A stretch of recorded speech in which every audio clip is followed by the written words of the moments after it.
Hello everybody and a happy new year to everybody. This is my first video that I've done in a long time now. It's been a while. So I'm going to talk a little bit today about where I've been. I'm really sorry that I haven't done an update in probably about 3 months now, but Leo is doing really well, and I'm going to talk about some of the problems that he's been having and that I've been having as well later on. Hello. So Tom's gone back to work today. It is currently the 2nd of January, so he's back at work, and I'm back on my own again for the first time in a long time. Are you smiling? He's smiling now. He's so gorgeous.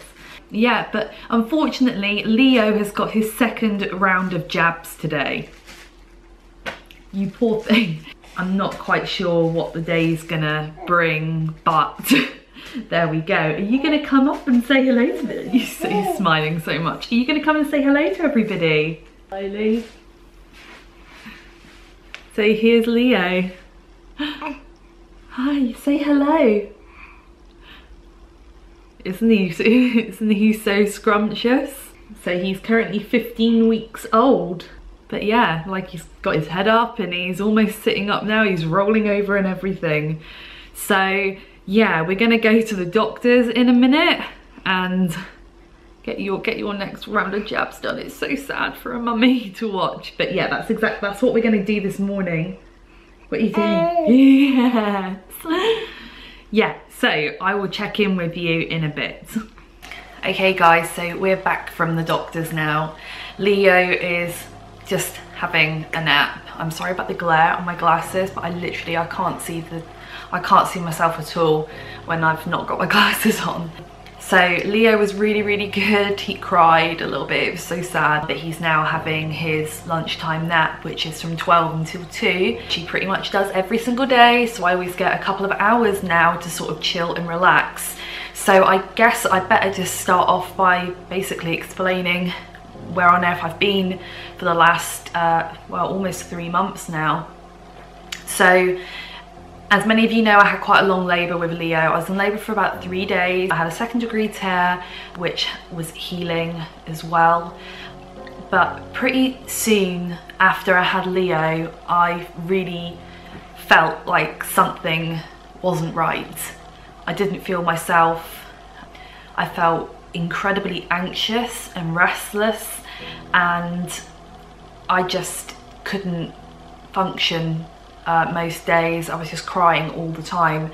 And you know, they do tell you that most mothers will go through baby blues, which is like a, you know, just like the hormone changes and stuff that go on in your body can leave you feeling a bit low, especially when your milk comes in and you get really emotional.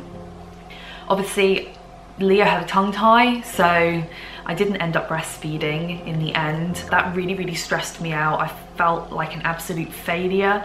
I felt guilty that I was denying my son nutritious antibodies and stuff like that. I just felt pretty awful.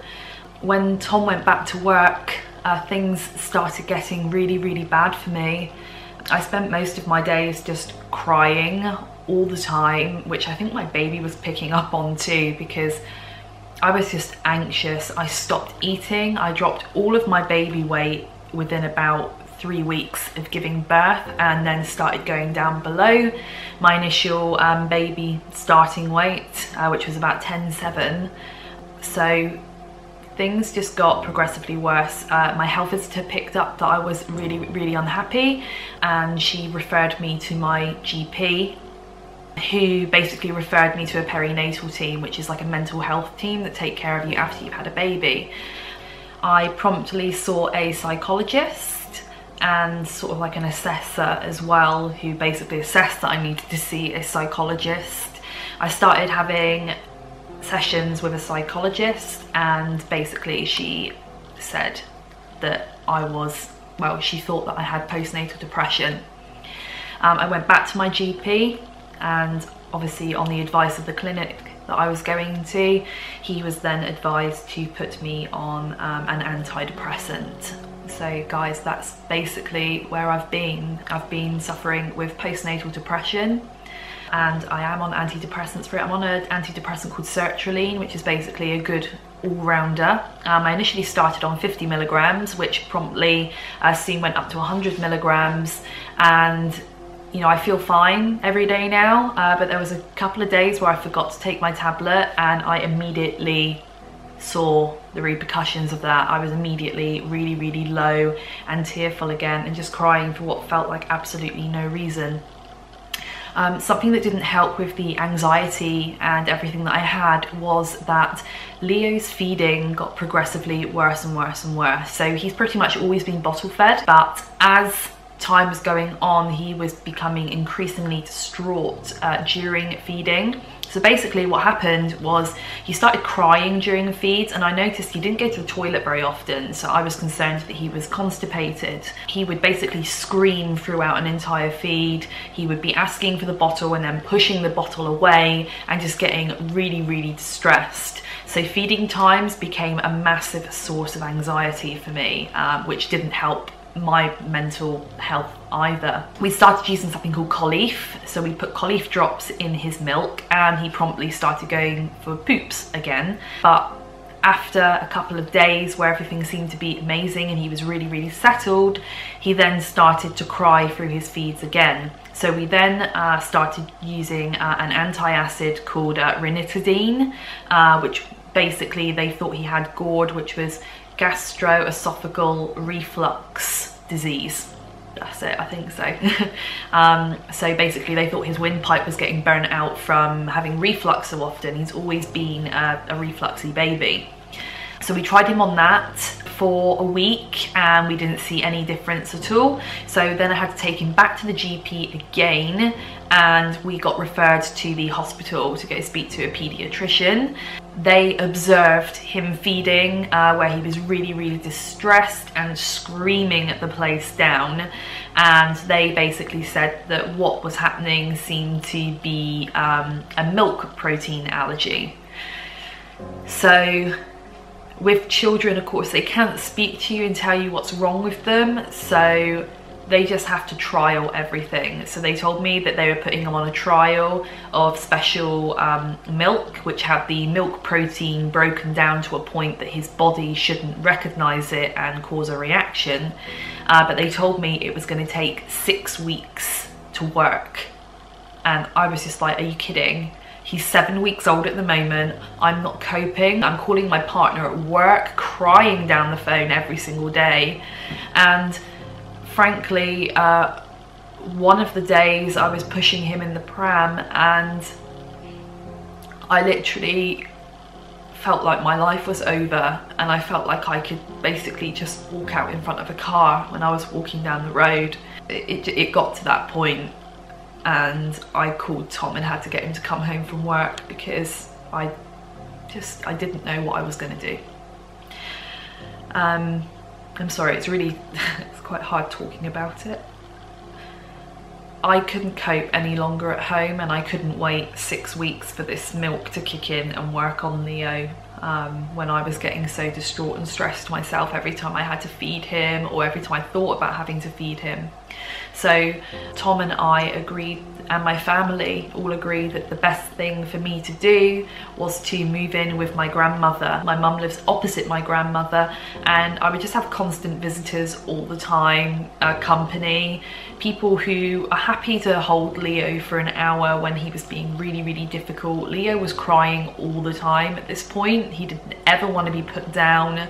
My back was killing. I was just absolutely miserable. So for the last 6 weeks, well, we initially thought we'd do 2 weeks, so I stayed for 2 weeks and then I ended up staying for 3.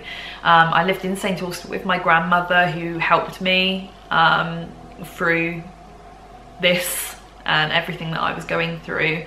And after the 3 weeks, you know, I came home, but I really didn't feel ready to come home because Leo had started improving at this point. His feeding was like getting fantastic, and I just didn't want to come home just when things were starting to improve. But I came home and started making arrangements to busy my week up and stuff like that. But I had a panic attack the day after I came home, which really scared me and my partner. So we decided that I was going to move back to St Austell with my grandmother again and stay until Christmas when Tom would be off work, and then he would be home with me. So my move home would be a transition. I wouldn't be immediately on my own with Leo straight away.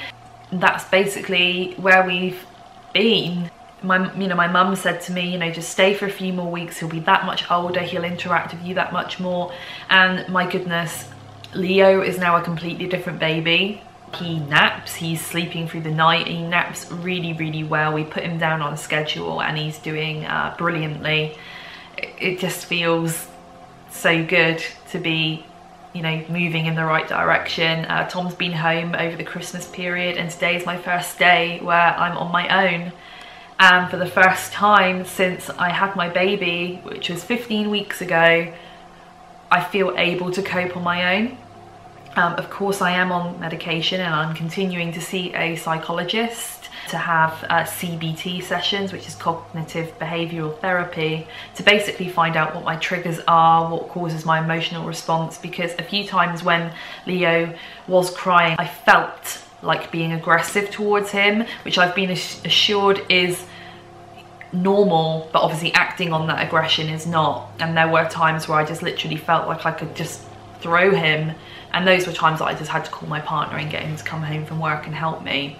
And the reason I'm just being honest about where I've been is I think that if more women sort of realised how common things like postnatal depression are, then they wouldn't feel so ashamed, because that's how I felt. The fact that I wasn't bonding with my baby, I felt ashamed, I felt disgusted in myself. I couldn't understand why I didn't have all these wonderful feelings towards this beautiful thing that, Tom and I made. And it's a vicious cycle. And I think by being honest about your experience with it means that, other people may reach out to you for support and understanding. Because although people have varying degrees of postnatal depression, it's so much more common than you think. Since I've been really open and honest about needing help and getting help quickly and speaking to people about what's been happening, and you would be amazed how many of our friends and stuff have experienced, especially my female friends, have experienced similar feelings and maybe didn't say anything and worked through it, and they had like a whole year where they were feeling really, really low and kept it a secret. And it's a real taboo subject, but I think now people are starting to talk about these things a lot more, and women aren't feeling so bad about themselves when they're going, sometimes you don't really know that you're going through it, but there is help available. You just have to ask and just be honest with yourself. If you're not coping, talk to somebody about it, whether that be your partner or your mother or your best friend or your father. Just talk to people and get those feelings off of your chest. That's the most important piece of advice that I can say now. And I'm not out the other side of it by any means. I'm still recovering, but I feel now that I have a relationship with my son, and I have had the last 6-7 weeks to just focus on me, which is why I didn't put any videos up, because I was putting videos up in the beginning where I was being happy and smiley, and it was a lie. I was dying inside every day and just crying, and I couldn't keep doing it. Tom was encouraging me to put videos up and film Leo and stuff like that, and I really hated doing it. And it pained me to do it, and now I feel like I can again.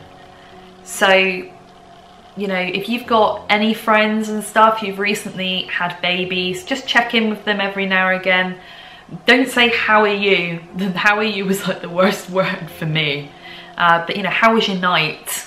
That's pretty much what me and my other sort of NCT antenatal class mums have been saying to, how was your night? Rather than just how are you?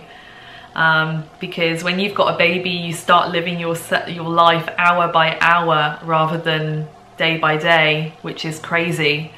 But yeah, that's where I've been. The vlogs are going to be coming up a little bit more often now that I'm feeling more like myself, and Leo is far more settled and a much happier baby. So that's where I've been. Thanks for those who've been patient, waiting for an update. I have sort of felt bad that I've just not commented on anything or done anything, but there we go. So thanks a lot, guys, and I look forward to seeing you all soon and more often. Bye.